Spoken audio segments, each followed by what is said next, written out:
নূরজাহান, দ্বিজেন্দ্রলাল রায়। নাটকের প্রধান ব্যক্তিগণ: পুরুষ: জাহাঙ্গীর, ভারতের সম্রাট; শের খাঁ, সম্রাটের ওমরাও; মহব্বত খাঁ, সম্রাটের সেনাপতি; আয়াস, সম্রাটের কোষাধ্যক্ষ, পরে মন্ত্রী; আসফ, আয়াসের পুত্র; খসরু, রেবার পুত্র; পারভেজ, খুরম শাহজাহান; শাহরিয়ার, জাহাঙ্গীরের পুত্রগণ; কর্ণ সিংহ, মেবারের রানা; বিজয় সিংহ, মেবারের সেনাপতি; স্ত্রী: রেবা, ভারতের সম্রাজ্ঞী; মেহরুন্নেসা নূরজাহান, শের খাঁর স্ত্রী; লায়লা, নূরজাহানের কন্যা; খাদিজা, মমতাজ, আসফের কন্যা ও শাহজাহানের স্ত্রী। প্রথম অভিনয় ১লা চৈত্র, ১৩১৪, শনিবার, মিনার্ভা মঞ্চে। নূরজাহান। প্রথম অঙ্ক, প্রথম দৃশ্য। স্থান: বর্ধমানে দামোদর তটে শের খাঁর বাটির প্রাঙ্গণস্থ উদ্যান। উদ্যানটি অতি যত্নে লালিত। কেতকী কদম্বাদি পুষ্প চারিদিকে ফুটিয়া আছে। সম্মুখে ভাদ্র মাসের ভরা দামোদর খরস্রোতে বহিয়া যাইতেছে। সূর্য এখনো অস্ত যায় নাই। তাহার কনক রশ্মি আসিয়া নদীবক্ষে ও নদের দুই ধারে শুইয়া আছে। শের খাঁ ও তাহার স্ত্রী নূরজাহান। তখনও তাহার নাম নূরজাহান হয় নাই, তখন তাহার নাম মেহরুন্নেসা। সেই নদীর তটে একটি বেদির ওপর বসিয়াছিলেন তাহাদের কন্যা লয়লা ও নূরজাহানের ভ্রাতা আসফের কন্যা খাদিজা একটা গান গাইতেছিলেন। তাহার একাগ্র মনে তাহাই শুনিতেছিলেন। গীত: অতিল চির বিমোহন তুমি সুন্দর অসুরধাম, শতস্মিত পরিবিহরিত কুসুমিত সুশ্যাম, শত শীতল ঘন নিকুঞ্জ শত বিহঙ্গ, মুখরিত রে শীত নির্ঝর ঝর ঝর ঝঙ্কারিত অবিরাম, মলয়া নীলবেশিত মৃদু অমর রূপ রাশিরে, বন উপবনময় শিহরিত গীতি বন্ধ হাসিরে, হা অনাথা অমরামতি কি সুখে হতভাগিনী শ্বাস তবু সুভূষিত অবিরাম। শের খাঁ কইলেন, সুন্দর, যাও তোমরা খেলা করো গে যাও। বালিকাদ্বয় দূরে চলিয়া গেল। নূরজাহান কহিলেন, কি সুন্দর এই বঙ্গদেশ!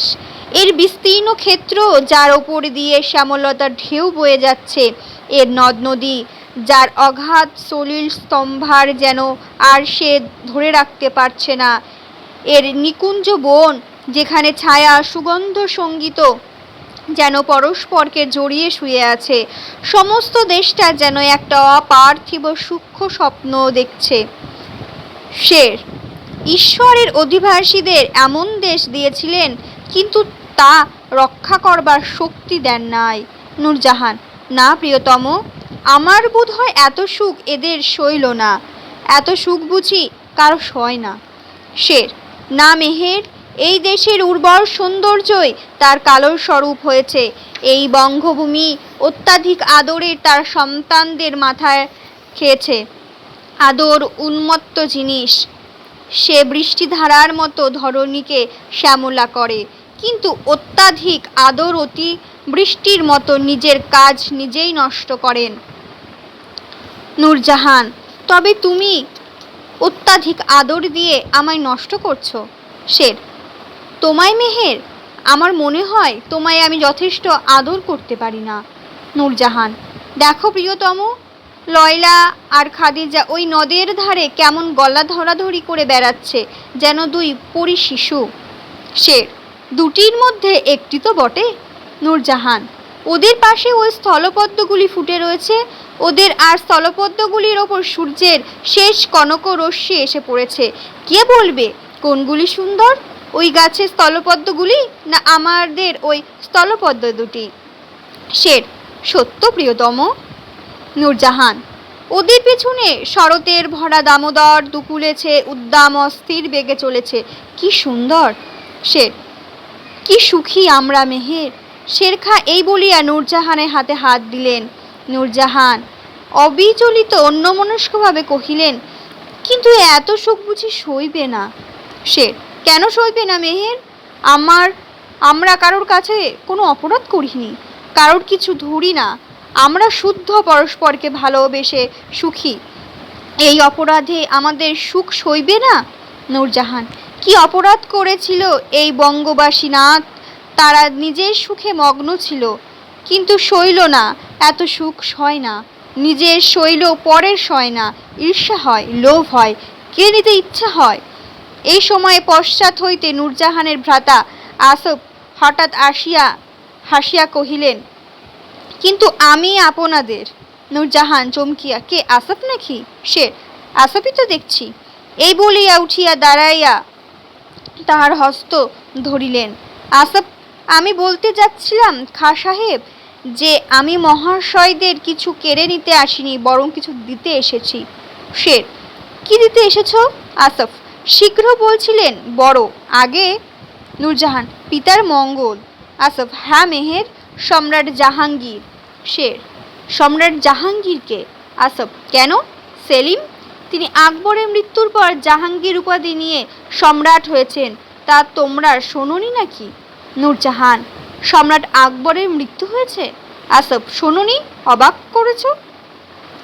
শের, না, আমরা শোনবার অবসর পাই নাই, আমরা নিজের সুখে বিভোর আছি।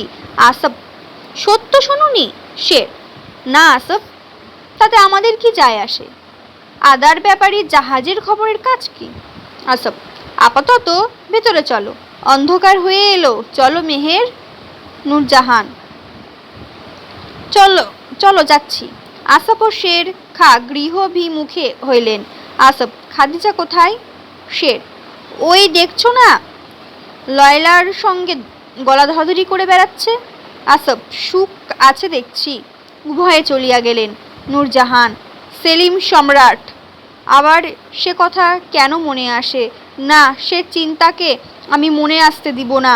না না না, সে প্রথম যৌবনের একটা খেয়াল মাত্র, এখন আবার সে চিন্তা কেন? সেলিম সম্রাট, তাতে আমার কি? আদার ব্যাপারে জাহাজের খবরে কাজ কি? এই সময় শেরখা পুনঃ প্রবেশ করিয়া কহিলেন, মেহের, বড় সুসংবাদ।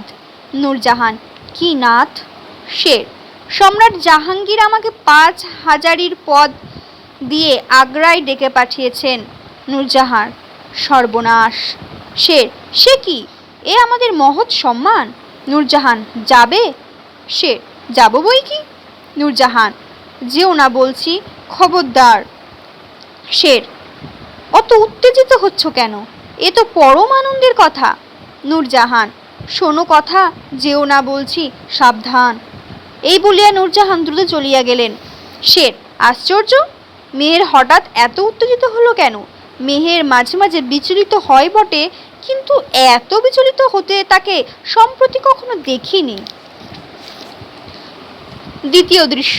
স্থান আগ্রার সম্রাট জাহাঙ্গীরের প্রাসাদের অন্তঃপুর কক্ষ। কাল প্রাহ্ন। সম্রাট জাহাঙ্গীর ও সম্রাজ্ঞী রেবা দাঁড়াইয়া কথোপকথন করিতেছিলেন। রেবা শুভ্র বসন পরিহিতা, সদ্য স্নাতা, আলুলায়িত কেশা, হস্তে পূজার পাত্র।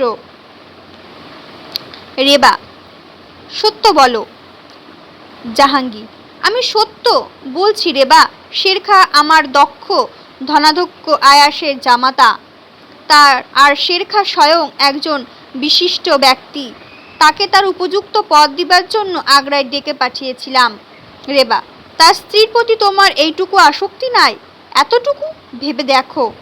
জাহাঙ্গীর, আমার অন্তর গুহার যত দূর পর্যন্ত দেখতে পাচ্ছি, এর মধ্যে কোনো গূঢ় মতলব নাই। তুমি ক্ষুব্ধ হও না রেবা। রেবা, দেখো না, আমি যে কথা জিজ্ঞাসা করছি এই কারণে, সে যে পরকীয়া স্ত্রী। যদি তাকে বিবাহ করা তোমার সম্ভব হতো তো কোনো কথা কইতাম না, কিন্তু এটা হচ্ছে আর একজনের ঘর ভাঙার বিষয়, আর এক পরিবারের সুখ শান্তি বিনাশ করার কথা। সে যে মহাপাপ, তাই চিন্তিত হই আমার জন্য নয় নাথ, চিন্তিত হই তোমার জন্য। জাহাঙ্গীর, রেবা, তুমি তুমি আমার জন্য যেমন সদা সর্বদা চিন্তিত, সেই রকম আগ্রহে যদি আমায় ভালোবাসতে পারতে। রেবা, স্বামী, এখনো সেই কথা? জাহাঙ্গীর, কেন নয় রেবা, সেদিন আমি যেমন তোমার প্রণয় ভিক্ষু ছিলাম, আজও সেরকমই তোমায় প্রণয় ভিক্ষু আছি। সেই জীবনের রহস্যময় প্রভাতে আমি তোমার হৃদয় তীর্থের উদ্দেশ্যে যাত্রা করেছিলাম, কাছেও এসেছিলাম, কিন্তু তার মধ্যে প্রবেশের অধিকার পাই নাই। রেবা, প্রভু, কতবার বলেছি, আবার বলতে হবে? আমাদের একই বিবাহ না একটা রাজনৈতিক বন্ধন মাত্র? হিন্দু আর মুসলমান মেশাবার জন্য আপনার পিতার একটি জাতীয় উদ্দেশ্য সাধনের উপায় মাত্র। সে উদ্দেশ্য মহৎ, তার জন্য আমরা দুজনেই নিজের সুখ বিসর্জন দিতে বসেছি। রাজার কর্তব্য বড় কঠোর, সে কর্তব্য সাধন করতে যদি না পারো নাথ, তাহলে এই সাম্রাজ্য একখানি মেঘে প্রাসাদের মতো আকাশে বিলীন হয়ে যাবে।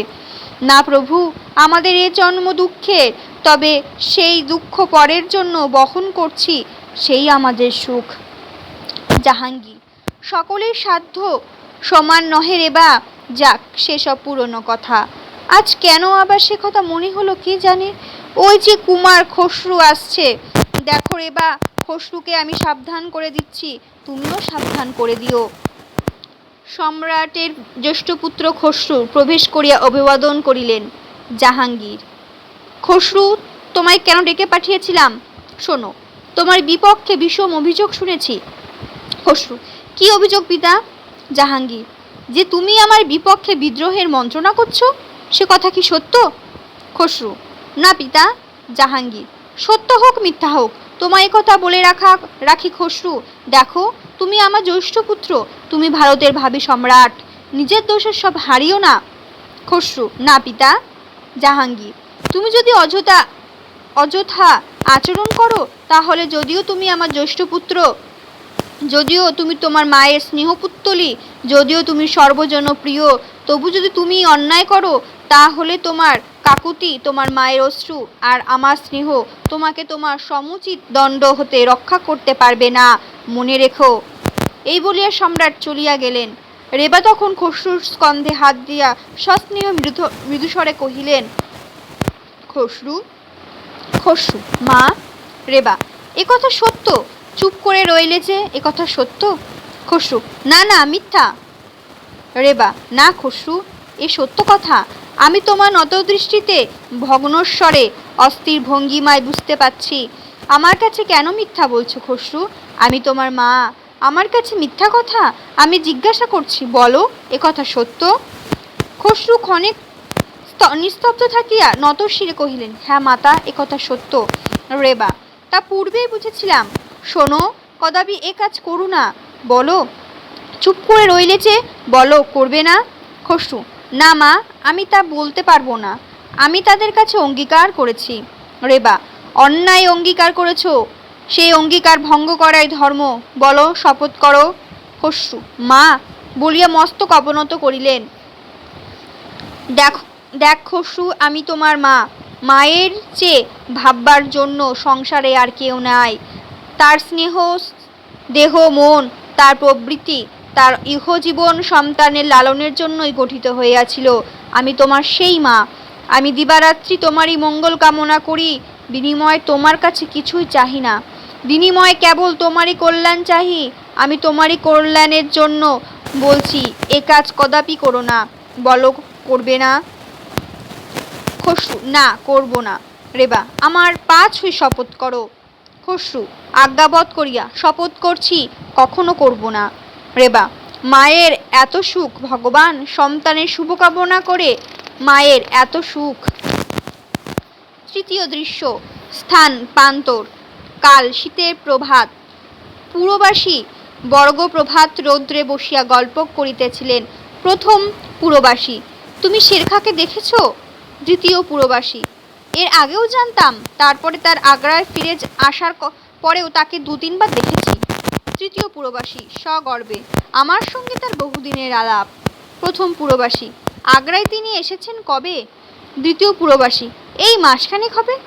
প্রথম পুরবাসী, দেখতে কি রকম? দ্বিতীয় পুরবাসী, দেখতে একটা ছোটখাটো পাহাড়ের মতো। তৃতীয় পুরবাসী, বাপ কি শরীর, বুকখানা যেন একখানা মাঠ। প্রথম পুরবাসী, নইলে শুধু হাতে বাঘের সঙ্গে লড়ে। তৃতীয় পুরবাসী, হাতিয়ার নিয়েই বা কজন পারে। চতুর্থ পুরবাসী, কিন্তু আমার বোধ হয় যে কথাটা সত্য নয়। দ্বিতীয় পুরবাসী, এ আবার কি বলে। তৃতীয় পুরবাসী বলছে এ কথাটা সত্য নয়। প্রথম পুরবাসী, সত্য নয় কেন। তৃতীয় পুরবাসী, হ্যাঁ বলো তা চাঁদ। চতুর্থ পুরবাসী, কেন, আচ্ছা শোনো। শেরখা, হ্যাঁ দেখতে গায়ে জোরে আছে বলে বোধ হয় বটে। দ্বিতীয় পুরবাসী, বোধ হয়। চতুর্থ পুরবাসী, না আছে, বোধ হয়টা না হয় নাই বললাম, কিন্তু শুধু হাতে যে যদি বাঘের সঙ্গে লড়াই থাকে তাহলে হয় শেরখা লড়েনি, স্বয়ং ইন্দ্রজিৎ এসে লড়েছে। নয়, সেটা বাঘ নয়, সেটা বনবিড়াল। প্রথম পুরবাসী, সঙ্গে যারা গিয়েছিলেন তারা সবাই বললে লড়েছে। চতুর্থ পুরবাসী, অমন বলে থাকে, শোনা কথা বিশ্বাস করতে নেই, নিজের চোখে দেখেছো, আমি বললাম লড়েনি। তৃতীয় পুরবাসী, আমি বললেই হলো লড়েনি। চতুর্থ পুরবাসী, আমি বললাম লড়েনি, সাবুত কর। দ্বিতীয় পুরবাসী, এই লোকটা বড় ফ্যাসাদে লোক বলে বোধ হচ্ছে। চতুর্থ পুরবাসী, প্রমাণ কি, শোনা কথা কোনো প্রমাণ নয়। পঞ্চম ব্যক্তি একটু দূরে বসিয়া রৌদ্র পোহাতে ছিল ও এইসব তর্ক নীরবে এতক্ষণ শুনতেছিল। সে অগ্রসর হইয়া কহিল, বটে, শোনা কথা কথাই নয় বটে, এসো তো তোমায় একবার জেরা করি। চতুর্থ পুরবাসী, আচ্ছা করো। এই বলিয়া সে সদর্পে তাহার সম্মুখ হইল। পঞ্চম পুরবাসী, তোমার নাম কি। চতুর্থ পুরবাসী, আবু হুসেন।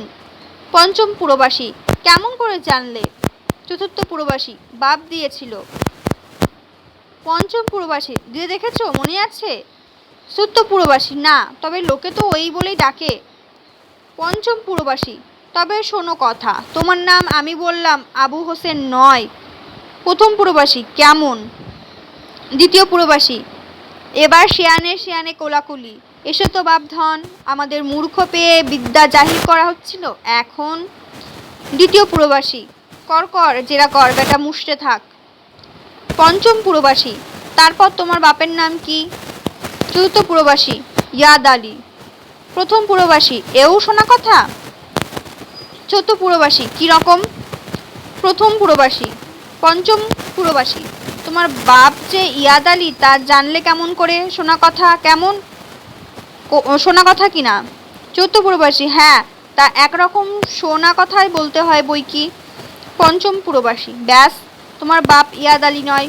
প্রথম দ্বিতীয় পুরবাসী উৎসাহে সাবাস সাবাস করিয়া লাফাইয়া উঠিল।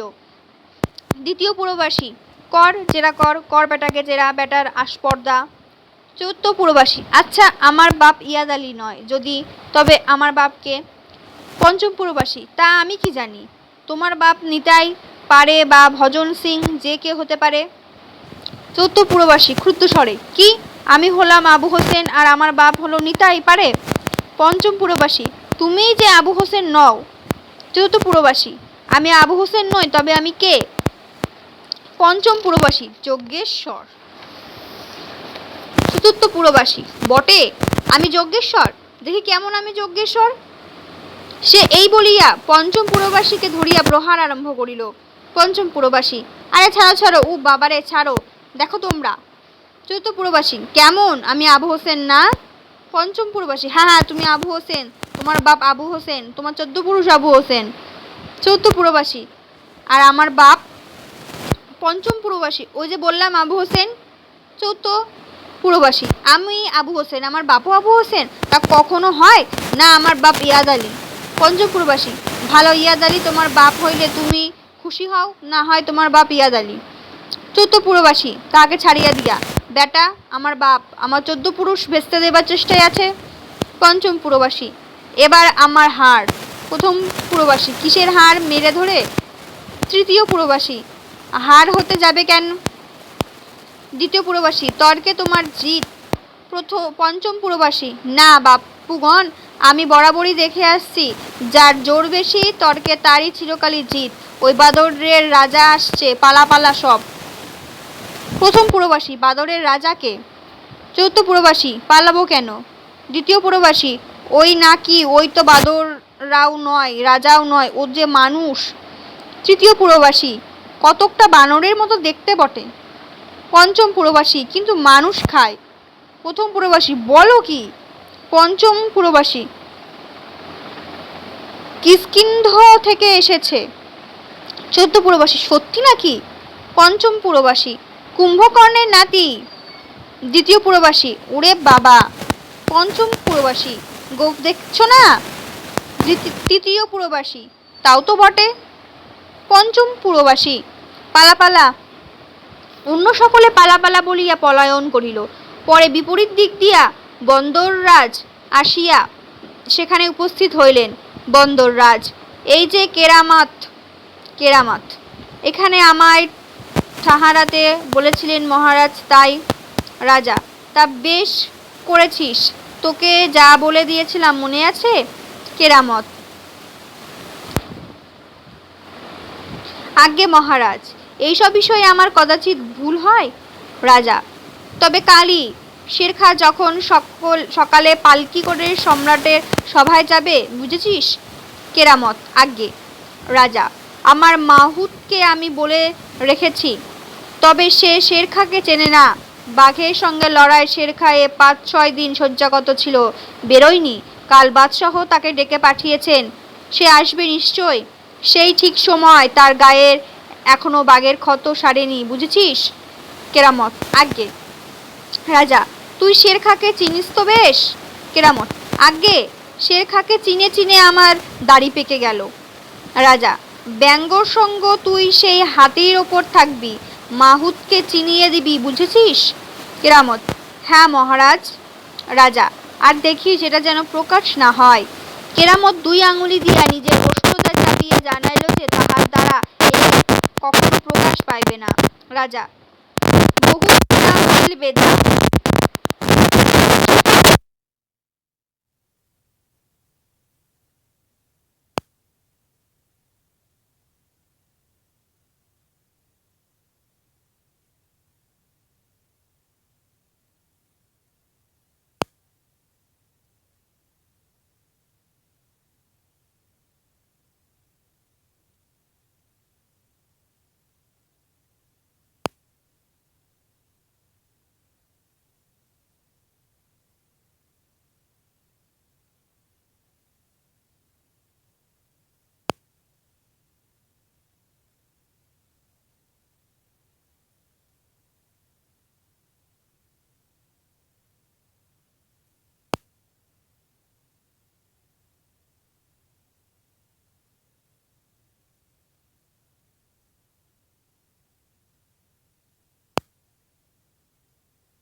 পারছি। নূরজাহান: দুদিন পরে যখন একদিন আমার পিতা ও ভাই আসফ বাড়ি ছিলেন না, তখন সেলিম একেবারে আমার কাছে উপস্থিত। তার উদ্ভ্রান্ত কথাবার্তায় বুঝলাম যে আমার জয় সম্পূর্ণ হয়েছে। আমি কোনো কথা কহি নাই। এমন সময় আমার পিতা বাড়ি ফিরে এলেন। সেলিম ধীরে ধীরে বাড়ি থেকে চলে গেলেন। তারপরে শের খাঁর সঙ্গে আমার বিবাহ দিয়ে সম্রাট আকবর শের খাঁকে বর্ধমানের শাসনকর্তা করে পাঠালেন। রমণী: তারপর তোমাদের আর সাক্ষাৎ হয় নাই? নূরজাহান: না, তারপরে আগ্রায় ফিরে এসে এই সাক্ষাৎ। রমণী: তবে তোমার এখনো তার প্রতি আসক্তি আছে? নূরজাহান: না, তাকে আসক্তি বলে না। সে একটা উন্মাদ প্রবৃত্তি, হয়তো উচ্চাসা, হয়তো অহংকার, কিন্তু আসক্তি নয়। রমণী: আমি বলি তুমি বর্ধমানে ফিরে যাও, নইলে তোমার ভবিষ্যতের শান্তি নাই। দূরে চলে গেলে আবার পুরাতনে মন বসবে। নূরজাহান অর্ধ সংগত: যে ওইদার যে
আয়াস: আমার উপদেশ শোনো শেরখা, তুমি বঙ্গদেশে ফিরে যাও।